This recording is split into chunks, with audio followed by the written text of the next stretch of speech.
Jacques Cardoz. Il est 8h48 et je ne sais pas si vous avez remarqué, mais l'été, c'est souvent synonyme de liberté et la rentrée de contraintes. Du coup, on s'est posé la question sur Sud Radio de savoir comment on pouvait éviter le blues de septembre dans nos conseils de l'été. On est avec Didier Pleu, qui est psychologue clinicien, psychothérapeute, auteur de L'Art du bon sens chez Odile Jacob. Bonjour Didier Pleu. Bonjour.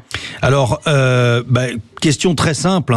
J'imagine que c'est un phénomène qui est analysé par le thérapeute que vous êtes. Ce côté blues de rentrée, il est réel? Oui, il est réel, mais pas de panique. Il n'y a pas de quoi aller sauter chez le psy ou aller dans une pharmacie pour trouver un booster. C'est normal. C'est ce que j'appelle la dépression du dimanche soir multipliée par 100. Vous savez, c'est cette histoire de quand on est gavé de plaisir tout un dimanche, il y a des gens qui, effectivement, le dimanche soir, commencent à avoir des ruminations, manque de sommeil, et commencent à paniquer parce que le lendemain, ça va être peut-être du frustrant, du déplaisant, du plus dur, quoi. Oui. Didier Pleu, juste, on a un tout petit souci de micro. J'ai l'impression que vous êtes un peu proche de votre micro. Si vous pouvez vous écarter peut-être un tout petit peu pour que le confort d'écoute de nos auditeurs soit optimal.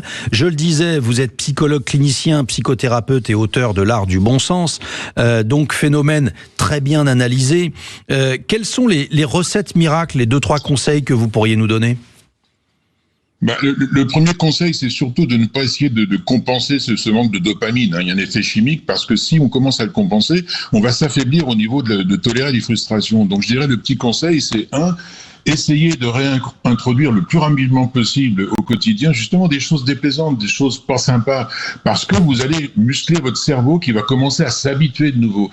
Et c'est ce qu'on appelle effectivement réguler le principe de frustration. Sinon, c'est cuit. Et l'autre petit conseil, aux prochaines vacances et aux prochains loisirs, essayez de mixer du plaisant, du sympathique, du fun, avec des choses un petit peu plus ardues, un petit peu plus contraignantes, parce que c'est ça l'équilibre. Sinon, on tombe dans le panneau, parce que tout le monde n'a pas un spleen de la rentrée. Non. Didier Pleu, est-ce que une bonne recette, ça peut aussi d'être de se projeter peut-être dans les prochains projets, de se dire tiens, à Noël, je ferais bien ça, à la Toussaint, je vais peut-être me faire un petit week-end. Les week-ends, ça permet de faire respirer. Est-ce que tous ces moments-là dans le cerveau, ça permet de faire, de faire passer la pilule de la rentrée ?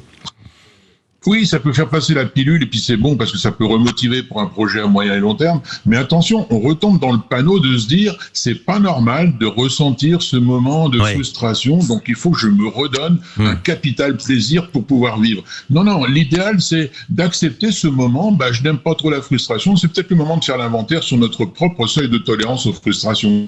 Exactement. Parce que ça c'est un peu la pathologie du siècle. Oui, exactement. Et puis certes il y a le blues de la rentrée, mais il faut aussi réussir à prendre du plaisir dans son travail, c'est quand même ça finalement le plus important et c'est là où il faut faire peut-être le bon diagnostic.